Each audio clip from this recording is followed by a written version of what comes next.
آج یہ جو منی بجٹ ہے، یہ ذرا پوری کہانی دیکھیں کہ 10-11 مہینے میں پاکستان کدھر سے کدھر پہنچ گیا۔ اور میں آج یہ پہلے بجٹ کے اوپر اپنا چھوٹا سا تبصرہ کر کے میں آج یہ کہنا چاہتا ہوں کہ یہ رکنا نہیں لگے۔ یہ ہم اگر آئی ایم ایف کی بات چیت مان بھی گئے، یہ ابھی یہاں رکنے نہیں لگا ہمارے ملک کا، جو تیزی سے ہم دلدل میں پھنسے ہوئے ہیں اور پھنستے جا رہے ہیں۔ دیکھیں، جب ان کی حکومت آئی تو سب سے پہلے دنیا پاکستان کو کیسے دیکھتی تھی؟ ہمارا جس کو کہتے ہیں ایک ڈیفالٹ رسک ریشو، کہ ایک ملک نے جو قرضے لیے ہوئے ہیں، وہ کیا چانس ہے وہ قرضے کا ڈیفالٹ کرنے کا؟ وہ 5% تھا۔ آج ملک کے حالات یہ ہیں کہ جو لیٹسٹ جو انٹرنیشنل کریڈٹ ایجنسی جو بتاتی ہے کہ پاکستان کے معاشی حالات کیا ہیں، اس میں فچ ایک ایجنسی ہے، اس نے CCC- کر دیا پاکستان کو۔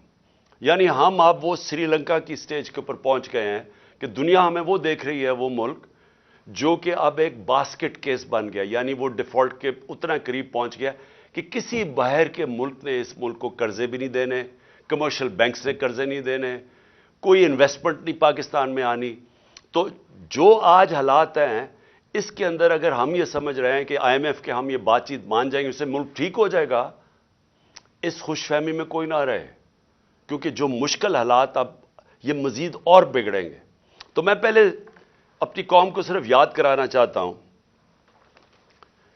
کہ جب ہماری حکومت ہٹائی گئی تھی اور آج عام آدمی کی زندگی میں کیا فرق پڑا ہے۔ میں مخاطب ہوں اپنی عام عوام سے، اپنی مڈل کلاس سے، سیلریڈ کلاس جو تنخواہ دار طبقہ ہے، وہ آج کس مشکلات سے گزر رہا ہے۔ میں وہ لگژری آئٹمز کی نہیں بات کر رہا کہ بڑی بڑی گاڑیوں کی، امپورٹڈ چیز کی، اور وہ جو ہماری پیسے والے لوگ چیزیں لیتے ہیں، اس کی مہنگائی کی بات نہیں کر رہا۔ میں بات کر رہا ہوں جو خواتین آج میرا یہ سن رہی ہیں، جن کو اپنے کھانے پینے کی چیزیں جو ان کو چاہیے ہوتی ہے اپنے خاندان کو، صحیح بچوں کو صحیح کھانا کھلانے کے لیے، میں ان کی بات کر رہا ہوں کہ ان کے اوپر آج کیا گزر رہی ہے، ذرا یہ دیکھ لیں۔ جب یہ ساروں نے مل کے، یہ جو آج PDM کے لوگ ہیں، یہ سارے کہتے تھے جی مہنگائی ہو گئی، مہنگائی مارچ کرو، 4 روپے ہم نے وہ پٹرول کی قیمت اوپر کی تو کہا کہ پیٹرول بم گر گیا ہے۔ تو انہوں نے ایک دفعہ وہ فضل الرحمان آ گیا تھا مہنگائی مارچ کر کے، دوسری طرف وہ کام پہ ٹانگنے والے وہ بلاول آ گئے، اس کے بعد 2 دفعہ فضل الرحمان، اور اس کے بعد یہ مریم نے کوئی راستے میں رہ گئی تھی، اس کی بھی لانگ مارچ، لیکن سب کا ایک کہہ رہے تھے کہ مہنگائی سے لوگ تباہ ہو گئے۔ تو آج اللہ کیونکہ الحق ہے، سچ کا خدا ہے، اس کی وعدہ ہے کہ وہ سچ سامنے لے آئے گا۔ ذرا آج قوم کو بتانا چاہتا ہوں کہ آج آٹا ہمارے دور میں 60 روپے کلو تھا، آج 135 روپے کلو پہنچ گیا، جو عام آدمی کھانے کی اس کی پینے کی چیز ہے۔ جو گھی ہے وہ 380 ارب تھا، آج 600 ارب KG پہنچ گیا۔ جو چکن عام آدمی کی، جو خاص طور پہ کبھی کبھی اپنے بچوں کو وہ چکن کھلاتے ہیں، وہ 335 روپے KG سے 700 روپے KG پہ پہنچ گیا۔ جو دالیں ہیں، جو عام آدمی گھروں میں، عام آدمی کی تو دال روٹی، پیاز کی قیمت دگنی سے بھی زیادہ ہو گئی ہے۔ دالیں گئی ہیں 250 روپے KG سے 400 روپے۔ اور اب کسان، دیکھیں، ہمیں جب تک کسان کو نہیں اٹھاتے، اور جو ہم نے پوری کوشش کی اٹھانے کی، اور ماشاءاللہ ہمارے دور پہ آخری 2 سال میں کسانوں کے پاس ریکارڈ پیسہ آیا۔ ہم نے ان کو ٹائم پہ جو گنے کی فصل کٹتی تھی، شوگر مل سے ٹائم پہ پیسہ لے کے دیا، پوری قیمت لے کے دی، کٹوتی ختم کی، ٹائم پہ پیسہ ملونا اپنی زمینوں پہ لگایا۔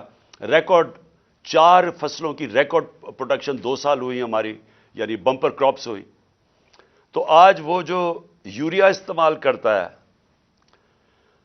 وہ 1668 روپے ہمارے دور میں تھا، آج یوریا گیا ہے 3000 روپے پہ۔ ہمارا جو پھر میں اور بھی چیزیں جو گھر بنانے کے لیے سریا لوگ استعمال کرتے ہیں، سیمنٹ استعمال کرتے ہیں، تو سیمنٹ گیا ہے 865 روپے سے 1062 روپے پہ. جو سریا استعمال کرتے ہیں وہ 2 لاکھ روپیہ ٹن سے، سلیب سے، وہ گیا ہے 3,05,000 پہ. 2 لاکھ سے 3,05,000 پہ. اب جو لوگوں نے گھر بنا رہے ہیں، کنسٹرکشن کر رہے ہیں، ان سب کو مشکلیں پڑ گئی ہیں. جو پروجیکٹس تھے ہمارے، مثلا آپ سڑکیں بن رہی تھیں، جو پرانے پروجیکٹس چل رہے تھے، ان سب میں مشکلیں پڑ گئی ہیں. ہم جو شوکت خانم بنا رہے ہیں اور جو انشاءاللہ اس سال کی اینڈ میں کھلنا تھا کراچی میں، اب وہ سارے ہمارے جو ایسٹیمیٹس ہیں وہ سارے اپسیٹ ہو گئے ہیں. امپورٹس رک گئی ہیں، جو سٹیل کی امپورٹس تھی، کئی چیزیں رک گئی ہیں. تو سارے اس طرح پروجیکٹس جو آن گوئنگ پروجیکٹس ہیں سب متاثر ہو گئے ہیں. یہ جو قیمتیں بڑھی ہیں سیمنٹ کی اور سٹیل کی.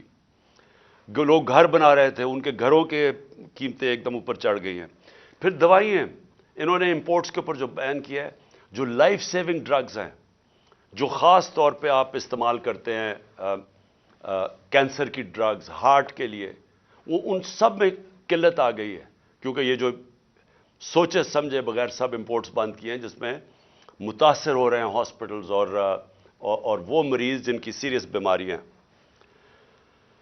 اچھا، اب یہ نئے بجٹ آ گیا. یہ میں آپ کو بتا رہا ہوں، یہ اب تک جو مہنگائی ہوئی تھی. اب یہ جو انہوں نے ابھی جو آج لے کے آئے ہیں، اس کے اندر گیس اور بجلی. میں عوام آدمی کی پھر بات کر رہا ہوں کہ جو گیس کا جس کا بل 3,000 کا آتا تھا، وہ آج ہو جائے گا 4,300 کا.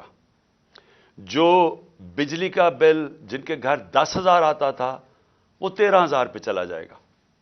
سو یہ مزید میں آپ کو آج کے بل کے بعد جو مہنگائی ہے. Sales tax across the board بڑھا دیا ہے، یعنی ساری چیزیں، کیونکہ سیلز ٹیکس انہوں نے بڑھایا ہے، ساری چیزیں اس سے مہنگی ہوں گی. اور جو بھی میں نے سریا کی اور سیمنٹ کی بات کی تھی، ان کے اوپر جو گیس، سریا بنانے کے لیے جو سٹیل ملز کو گیس جاتی تھی، اس میں 14% انکریز کر دیا، تو اس کی قیمت اوپر جائے گی. سیمنٹ 10% گیس کی قیمت انکریز کر دی ہے، تو مزید اس کی قیمت اوپر چلی جائے گی. یوریا کے لیے جو پھر کسانوں کا مسئلہ آئے گا، یوریا کے لیے جو گیس 70%، اس میں 70% گیس کی قیمت بڑھا دی گئی ہے. جو یوریا یعنی جو کھاد کی فیکٹریز کے اوپر گیس جاتی تھی، تو اس سے ایک بوری کے اوپر 375 روپے کا اضافہ ہو جائے گا اب کسانوں کے لیے. اور کسانوں کو آگے مشکل پڑی ہوئی ہے کہ ٹیوب ویلز کے اوپر جو بجلی کی تھی اس کی سبسڈی ختم کر دی، تو مزید اور کسانوں کے لیے ایک اور عذاب آ رہا ہے. اب اس سے ہوگا کیا؟ اس سے ہوگا یہ دو چیزیں ہوں گی. ایک، مہنگائی بڑھے گی. مہنگائی آ گئی 50 سال میں پاکستان کی تاریخ کی سب سے زیادہ مہنگائی ہے. میں نے پھر سے کہا کہ ان کی ساری کیمپین ہمارے خلاف کیا تھی کہ ہم نے بہت زیادہ مہنگائی کر دی. ہمارے دور پہ جو مہنگائی تھی وہ 12% تھی، وہ آج پہنچ گئی ہے 30% کے اوپر اور مزید بڑھنے والی ہے. جو سب سے خوفناک چیز ہے، جو فوڈ انفلیشن، جو کھانے پینے کی چیزیں جو مہنگی ہوئی ہیں، وہ ہمارے دور پہ 16% تھی، آج 40% پہ پہنچ گئی. تو اس سے جو عام آدمی ہے، میں پھر سے کہتا ہوں جو سیلریڈ کلاس ہے، پہلے تو مہنگائی میں وہ پسیں گے، ساتھ ساتھ یہ جو انہوں نے چیزیں بڑھائی ہیں، جو انہوں نے امپورٹس کے اوپر جو ان کی غلط پالیسیز تھی، جو نااہلی تھی، اس سے فیکٹریاں بند ہو رہی ہیں. ہماری جو ریکارڈ انڈسٹریل پروڈکشن تھی، ہماری جو انڈسٹری اضافی تیزی سے بڑھ رہی تھی، آج وہ منفی پہ چلی گئی ہے. جو انڈسٹریز، جو ٹیکسٹائل انڈسٹری، آپ فیصل آباد جا کے دیکھیں، جدھر مزدور نہیں ملتا تھا، آج بے روزگاری شروع ہو گئی ہے. ایک طرف بے روزگاری، ایک طرف مہنگائی. انٹرسٹ ریٹ انہوں نے ریکارڈ اوپر کر دیے ہیں. اس کا مطلب کہ جو بھی آپ کوئی نیا کاروبار شروع کرے گا وہ 100 دفعہ سوچے گا، کیونکہ انٹرسٹ ریٹ اوپر چلے گئے، سود کی شرح اتنی اوپر چلی گئی ہے. تو ایک طرف مہنگائی، دوسری طرف بے روزگاری.